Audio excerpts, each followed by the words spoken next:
미국을 선두로 한 서구 상황이 심상치 않습니다. 이게 역설적으로 우리의 대처가 나쁘지 않았다는 증명도 되기는 합니다만 사실 여러 가지 면에서 우리에게 좋을 게 없습니다. 익히 겪어보지 못한 경제적 위기가 초래될 수도 있는 상황, 그리고 그런 것을 떠나서라도 비참하기까지 한 외부 상황들을 볼 때면 한 인간으로서 안 됐다는 생각이 듭니다. 아무튼 우리가 하나의 표준으로 떠오르면서 우리를 모델링하려는 움직임이 세계적으로 있는데요. 여기서 미국도 마찬가지입니다. 그런데 미국이 왜 한국처럼 되기가 힘든지 이를 지적한 미국 내 기사가 나와 소개드려 볼까 합니다. 제목은 트럼프가 한국의 전략을 모방할 수 없는 5가지 이유. 내셔널 인터레스트지는 미국의 안보 전문 매체로 기고자는 저번에도 소개드린 바 있는 부산대 조 켈리 교수입니다.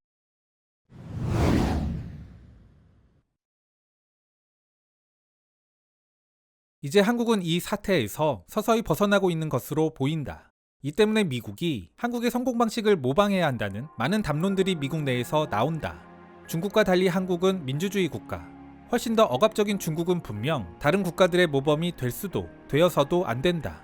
그러나 또한 나는 한국의 조치들을 미국에 그대로 이식할 수 있느냐에 대해서는 다른 관점에서 회의적이다.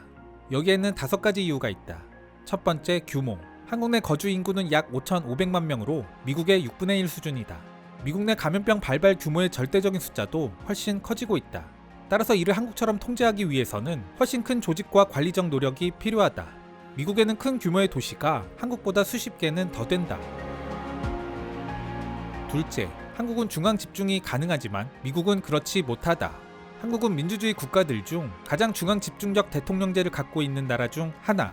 사실 한국 내부에서는 이에 대한 장단점에 대해 많은 논쟁이 있다. 다만 이런 이슈에서만큼은 신속한 대응이 가능하다는 장점도 분명히 존재한다. 한국은 이 사태가 얼마나 위험한지 깨달았을 때 매우 빠르고 기민하게 움직였다. 미국 정치의 분산된 권력 구조는 한국처럼 움직이기 훨씬 더 어렵게 만든다. 그리고 한국의 국민건강보험제도. 한국 국민들은 모두 공적보험에 가입돼 있다. 필요한 의료 서비스를 받고 질병으로부터 보호하는 데 한국인들은 미국인들보다 훨씬 더 적은 부담을 느낀다. 이는 저소득층을 모두 포함한다. 또한 이번에 드러났다시피 이 감염병 테스트 과정 속에서도 한국인들은 훨씬 적은 비용만을 부담했을 뿐이다. 한국인들은 심지어 드라이브 스루 테스트 스테이션을 만들어 접근성을 높였다. 미국인들 사이에서는 테스트를 위해 어디로 가야 하고 누가 비용을 지불할 것인지에 대한 혼란이 있다. 비상금으로 당장 $400를 조달할 수 없는 사람들은 테스트 이후 추가 비용이 이어질 것을 두려워하며 진단 자체를 포기하고 있다. 이러한 고민에 빠진 미국인은 약 40% 정도로 추산된다. 현재 미국은 무료검진 범위를 점차 확대시키고는 있습니다. 그런데 문제는 진단 비용이 아니라 그 후에 발생하는 치료 비용입니다. 켈리 교수도 이를 지적하고 있는 겁니다. 또한 기사에서는 언급하지 않았지만 국민건강보험은 비용에서만 의미 있는 게 아닌데요. 제도를 운영하면서 축적된 전 국민 데이터들이 이 상황에서 중요한 역할을 하고 있기도 합니다. 그리고 응집력. 이 변수는 상대적으로 소프트한 요소지만 한국에서 오랫동안 거주한 미국인이라면 공감할 수 있는 부분이다. 이는 대형 사건들이 발생했을 때 한국인들이 보여준 사회적 모습들 때문이다. 많은 미국인들은 프라이버시 침해와 같은 이슈나 신앙 공동체를 다루는 한국 정부의 조치들이 과도하다 생각할 것이다. 예를 들어 대구 신천지가 한국 내 확산의 진원지라는 사실이 밝혀지면서 한국 정부는 수십만에 달하는 신도 모두를 조사해 유증상자를 테스트했다. 일반적으로 한국인들은 꽤나 강력한 공동체 의식을 갖고 있다. 이는 정부가 공적 가치를 지키기 위한 행동을 수행하는 걸 더 원활하게 만든다. 미국에서는 강력한 반대로 인해 도입되지 못한 한국과 같은 신분증, 주민번호제도. 이는 이러한 국가 비상사태 속에서도 개인을 추적하고 적절한 서비스를 해당 국민에게 제공하는 것을 훨씬 더 쉽게 만든다. 또한 한국보다 못한 미국의 리더십. 두 국가 모두 선거를 앞두고 있다.